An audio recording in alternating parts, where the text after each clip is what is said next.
Guys, I watch far too much TikTok. You know what I've got in my head? You know that thing that you know that audio that goes, shut up and bend over. That audio is stuck in my head. I don't like the lighting. Stay right there. Oh, I feel like that is much better, guys. It's all about the lighting. Hey guys, it's Demi. Welcome back to my YouTube channel, or if you're just joining us now, welcome.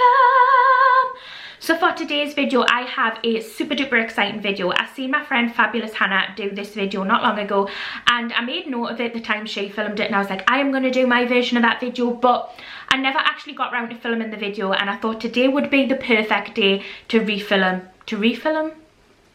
Well, you haven't filmed it, love, so it's not a refilm. To film that video, and I'm super duper excited. So for today's video, I'm going to be doing the video where I do a Q&A, but I answer the same questions that I answered 3 years ago on another Q&A, which I feel like this could be a really juicy Q&A to see how my answers have changed, to kind of react to my answers from 3 years ago, and just to overall see what I was thinking, feeling and everything 3 years ago compared to now. And I'm very excited. I also have a very similar video like this one, which I'm going to film in the future.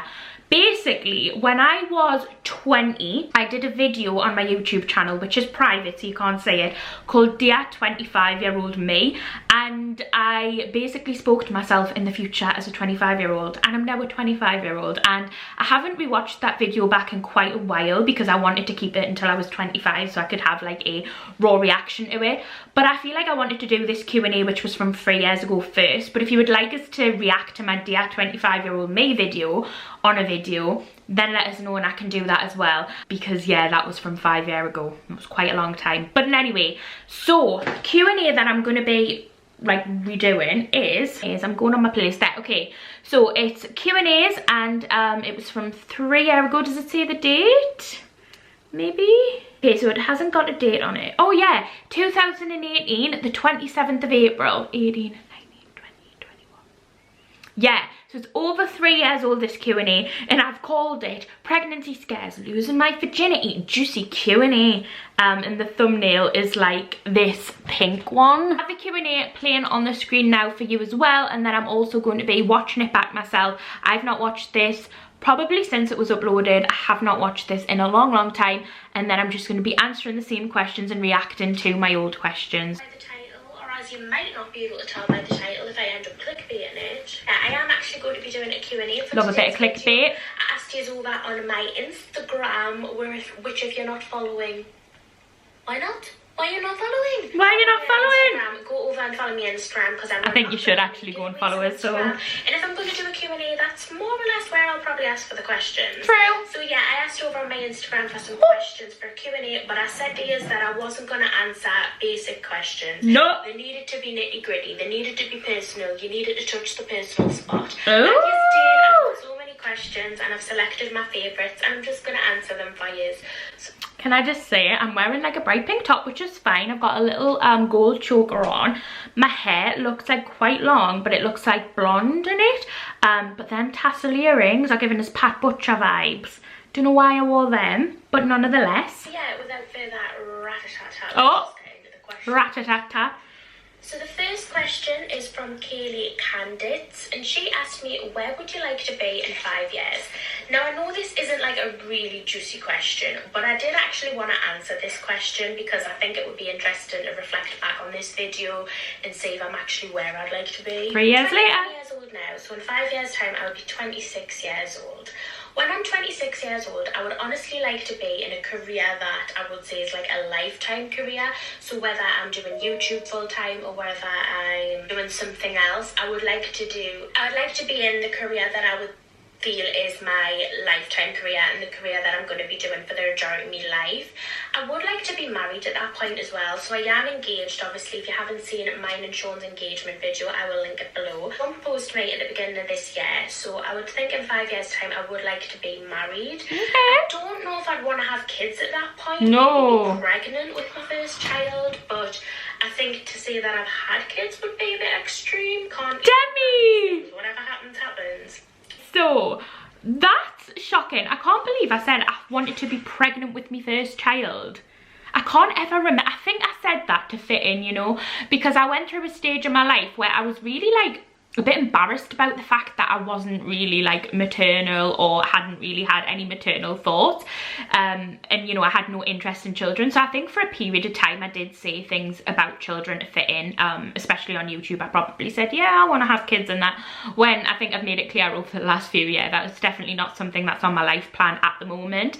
In terms of being married, I can understand why I said that, because I had just got engaged. But I think the, you know, the longer me and Sean have been engaged, and because we've bought the house as well, which obviously at the time this video was filmed I didn't have the house, I just don't see it as a priority right now. I would definitely still like to have a wedding day, but I just think I'm still young. I'm 25, and you know, I think my wedding day will be closer to like 28, 29, even 30s, because like I said, I'm in no rush for that, and it's just not something that I feel I want to plan right now. And in terms of lifetime careers, well, I don't know. I mean, I feel like saying that was quite naive, because I don't think any career can be a lifetime career. And I think given the fact that we've just had COVID as well, I think even people who thought they were in lifetime careers, their full life has probably changed around. You know, so many people have small businesses now, and I feel like saying that at the time was quite naive to say, because I feel like there's not a lifetime career, and your thoughts and wants and life plans can change so quick that,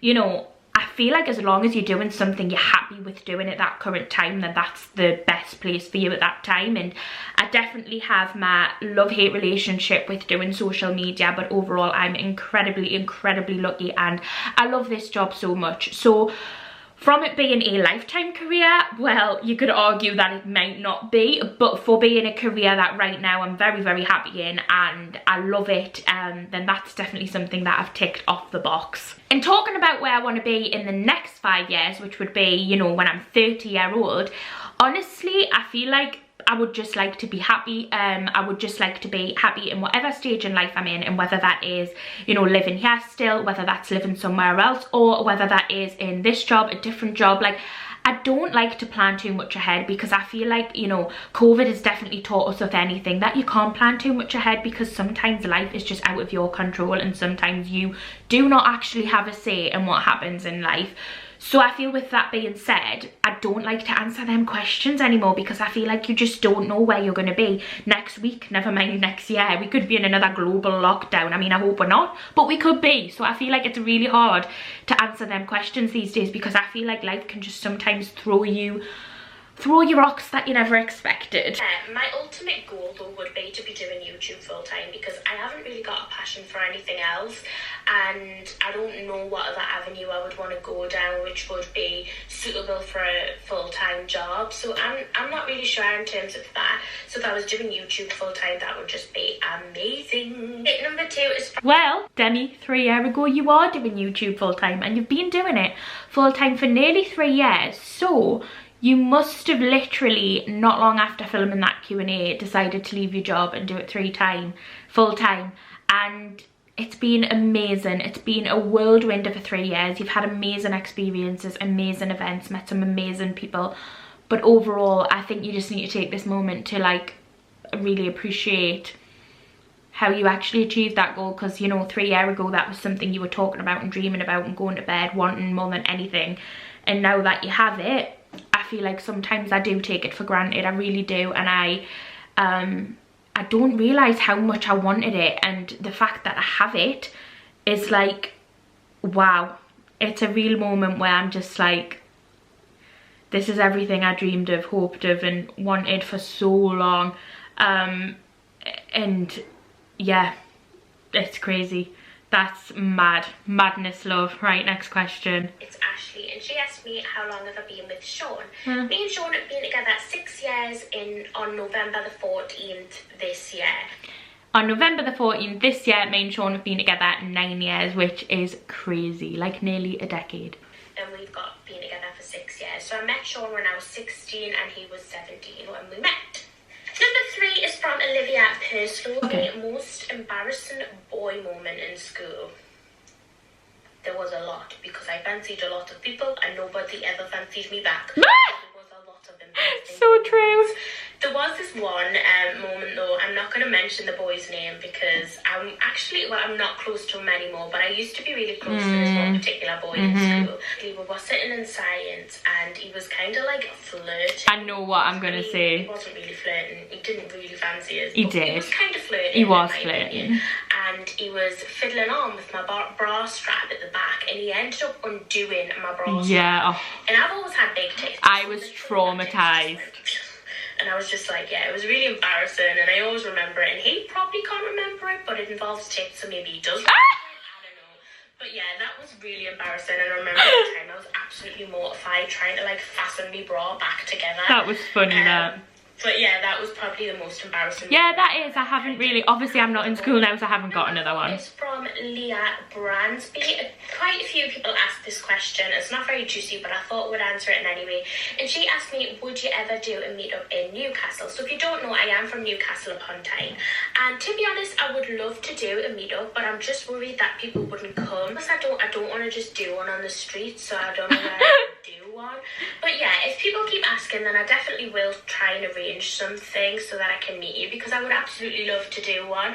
But I am really wanting to go to SciTech this year, Summer in the City. So if you'd like to see me there, then please go over to like the Summer in the City's Twitter or whatever and let them know you want us to be there, because like, you know, then they'll be like, oh, who's this? Go to Summer in the City this year, because I feel like that's the event that everybody goes to, and to be involved in something like that would just be, it would be a dream to ever be involved in something like that. But even if...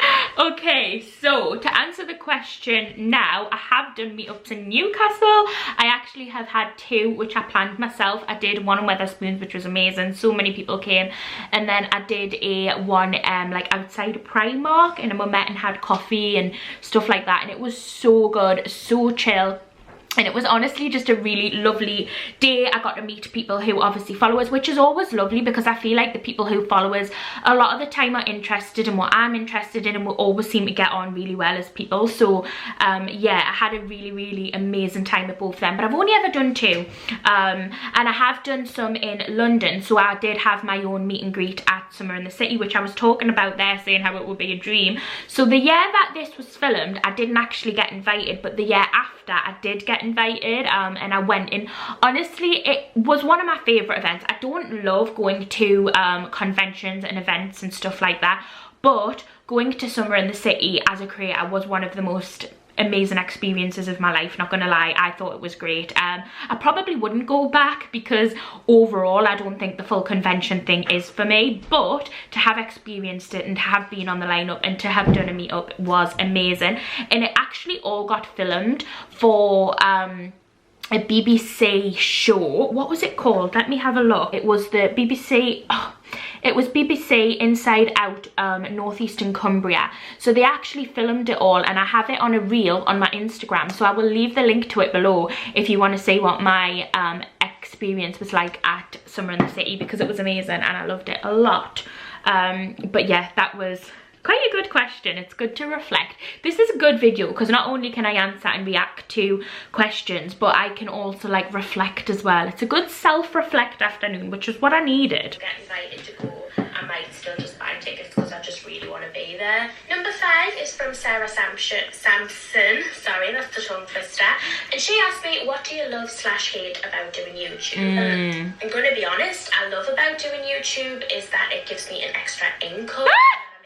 Where I'm actually earning from YouTube. True. So the income's great, but along with all the support as well and meeting people is great. The thing that I hate is just the amount of negativity and bitchiness in the society. Like, when you get to a certain level, oh my god, in this society, and nobody's up for helping each other, and it's kind of a bit more like a competition rather than like everyone's friends in nursery, let's be friends. I used to say that phrase so much. Oh my god, I used to say everybody's friends in nursery. I hate that phrase. I used to say it so much. So reacting to what I said then, I definitely agree with the pros. It's great money, it's an amazing job, and at that time it was an extra income. Now it is like my main source of income, which is just crazy. But also I really enjoy nowadays meeting people as well, because that is such an amazing thing, because like I said before, usually when I meet people who follow my socials, they're like me, they're the same type of person as me, so we get on so well, and I've met so many amazing people through this job. In the cons, I said there, what did I say? Oh, how people don't help each other and it's a competition. I don't really feel that as much these days. I'm not really sure what I was kind of like feeling then, or who I was referring to, or why I said that, unless I'd just gone through a shitty stage. But nowadays I think the con of social media would be just having to be perfect, and the expectation of influencers and content creators being perfect, when I think in reality you have to remember that everybody who does social media a lot of the time are completely normal people from normal backgrounds, and when you do something wrong, you're really penalised for that thing. And a lot of the time, you know, things can be misinterpreted, or things can be said that, you know, were wrong. And I feel like a lot of influencers nowadays who are getting into the industry are incredibly young, and I would really worry if it was my children getting into this industry, because one thing you say can be interpreted in such a different way. And I feel like although you try not to have filters on your social media, like someone like me, I try to be as open and, you know, not have filters and not, you know, keep things, but at the same time I feel like social media is a completely different place nowadays, and unfortunately you do have to have filters, and unfortunately you can't say what's on your mind, because there's so many people out to get you and nitpick everything that you say, that it's one of the things that unfortunately you just can't do. You have to have filters, and it's a shame because you feel like you can't express your opinion in maybe the way that you would want to, but there's so many people out to get you, and you have to be this perfect person, which who the hell is this perfect person?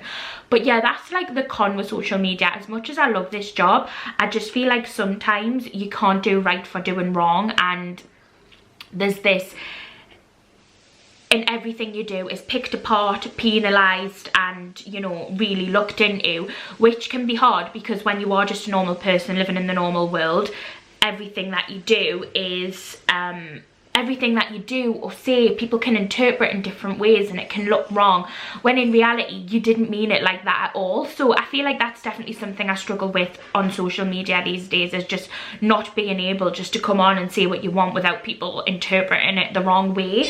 But yeah, that's my con these days of social media. The thing that I hate is the kind of, some of the YouTubers, definitely not all of them, I've had some really supportive people, but quite a lot of YouTubers are quite snobby when it comes to how many subscribers and stuff like that. And I'm just like, you know, we're all friends in nursery, be kind, kids. The next question is from PinkyMin27, and she asked me, have you ever wanted to quit YouTube? I wouldn't necessarily, I feel like that's such a boring question. I wouldn't necessarily say I wanted to quit, but there's definitely been times when I've wanted to take a long break from it.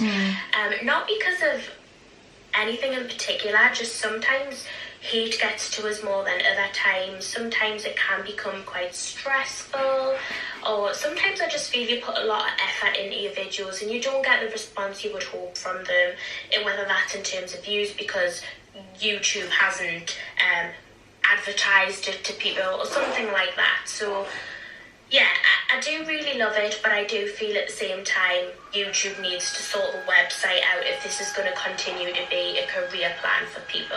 Oh, little Miss Snob, YouTube needs to sort the website out, darling.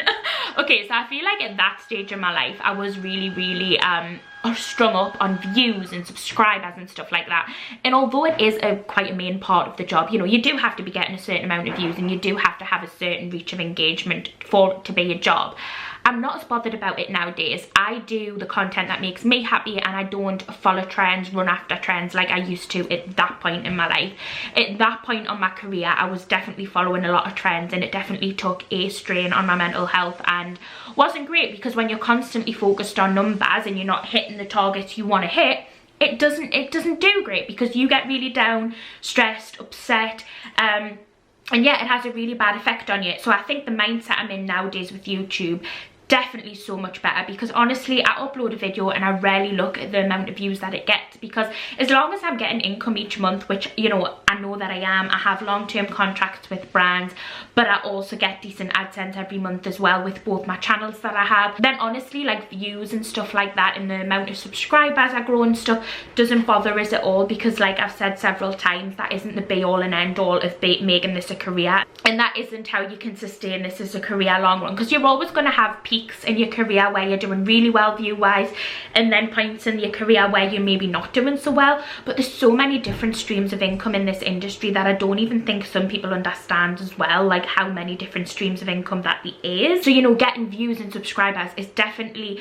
a big part of it, but it definitely is not the only way that you can make money in this industry, and it's not the only way that my income comes in, so it's not something that I worry about these days. But I think them days I just thought it was all about subscribers and all about views, and that was the only way that you could make money, but that's just not the case. In terms of have I ever wanted to quit YouTube, absolutely not. It's my dream job, I love it so much. I do take breaks when I feel I need to take a break from my mental health, or when I just want to have a week off, or when I'm just not feeling motivated and inspired, but I've never wanted to quit altogether and never pick up the camera again, because I love it so much that at this point in my life I don't think I ever would quit. 06 asked me, in your opinion, what does successful look like? I love this question because I feel like people have got different opinions on what successful is. Someone successful could be to make £1 million in their lifetime, where someone successful could just be to buy a house, or someone successful could be to hold down a job. So I actually love this question so much, and for me, and what I would say I would have a successful life is if I've been able to live life comfortably. So if I've been able to live life not worried about money, go on holidays, that's successful to me. And also successful to me is being in a job that I like, because I don't think I've been successful in a job that I like. Be happy. If I die on my deathbed and I've had a happy life, then I've had a successful life in my opinion. So yeah. I would totally agree with that. I feel like I had what my vision of successful is bang on at that point in my life. Not to be, you know, I think money is an amazing thing, and money can definitely buy you things, but do I think money makes you happy? Yes, it can buy you things that can make you happy, not gonna lie, but I feel like all I want in life is to live comfortably, go on holiday, be able to help my family out, not worry about money and income and stuff like that, because I know financial worries can be, you know, a huge part of people's life, and I grew up in a family where it was a huge part of life, and I feel like for me I always wanted to be comfortable with money. And you know, I'm not wanting to be completely rich. If I get rich, great, but that wouldn't to me mean I haven't been successful if I'm not rich and rolling in it. And I feel over the last 3 years I've been very, very comfortable financial wise, and it's something to me that, you know, is definitely to me makes me successful, is if I'm able to comfortably live. And the other thing is to be happy. I definitely have ups and downs, but I feel in general if you're living a life where you're happy, then you're successful. And I think I stand by what I said there. If I'm lying on my deathbed and I can say that I've lived a happy life, then to me I've had a successful life, and I do agree with that, I really do. Julia asked me what was my last payment from YouTube. As you know, I'm very open about this type of thing. I've did 2 videos talking about how much I make on YouTube, etc., which I'll link below if you're interested. Okay. My last payment from YouTube was... Okay, I just want to talk. So I was always very open about what I earn on YouTube. I did many videos of it in the past, which I think I have privated the majority of them now, only because I feel like the last one I done, yeah, it was the last one that I made, it didn't go down too well. Usually when I do them videos, a lot of people understood that I was doing them to try and be educational and help people who wanted to do this as a job, because for me, you can't Google how much a YouTuber earns. So for me, being transparent on how much I earn was always something that I wanted to do. But I feel like the last video I'd done on it actually it got interpreted the wrong way, and people thought it was to bloat. People thought that I was doing that video to show off how much I'd made, or to be like, this is me, this is what I made. But also people were like, oh my god, telling us how much you've made has become part of your personality, which is never something I wanted, and it was never why I shared how much I made. So I decided to just like private a lot of them videos and keep it quiet, because I thought a quiet life is a good life. I've learned that in me latter years, that a quiet life is actually a good life. but not here. I did not think that, so I'm gonna, no. I'm interested to see how much I earned from YouTube 3 years ago though, in a month. April 2017, and in total through AdSense sponsorships and affiliate links, stuff like that, I made a total of £1,300, which to me is just amazing, and it's money that I never thought I'd make from YouTube. Like, never in a million years did I think I would be making that much from YouTube. Okay, so I actually thought it was going to be just how much I got from AdSense, which I was going to just answer. But there I answered how much I got from AdSense, sponsorships and affiliate links. So basically my total income from that month, which was £1,300, which is not bad at all. That's really good. That was more than I was making in my job. So when I worked for the council, I was getting about £1,200 a month. And I think when I got that for 3 months running, that's when I left my job. So it actually wasn't long after this video that I left my job. But that means that I have to give you an updated answer. Not gonna lie, I don't really like discussing money on social media anymore, just because I feel like it gets interpreted the wrong way and people will think, you know, different things of you. But for the sake of the video, I'm gonna do it because I was open and transparent then. But I just want to quickly say that I'm not doing this to bloat or brag, and I'm very, very fortunate to be in the position I am, and I have multiple streams of income these days.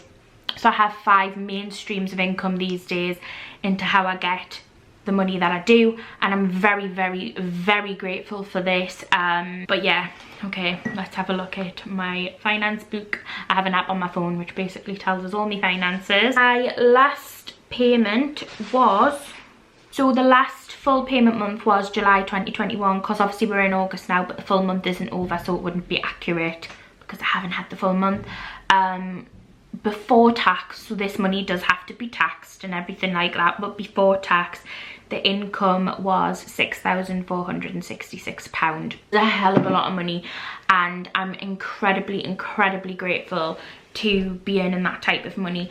But can I also just quickly say that this job varies massively. So this is the video where I answered the same questions but 3 years down the line. Let us know what you thought the biggest or most shocking answer to a question was. Probably I know which one everybody's gonna say, but anyway, I really hope that you enjoyed this video. If you would like us to do more videos like this, or if you would like us to do the video where I react to my 25-year-old me video, let us know. If you do have any video suggestions, I would really appreciate you leaving them in the comments below, because if you can't tell, I have been struggling for content on this channel recently, but I have been posting 2 videos a week over on my second channel, which is my vlogging channel, Daily Dose of Us, and I've got a new editing style on that channel, and I absolutely love the way that my videos are coming out these days. So if you could head over and give them a watch, and any feedback, I would really appreciate it.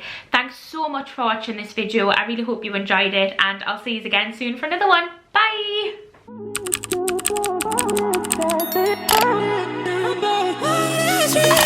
A million people in the crowd.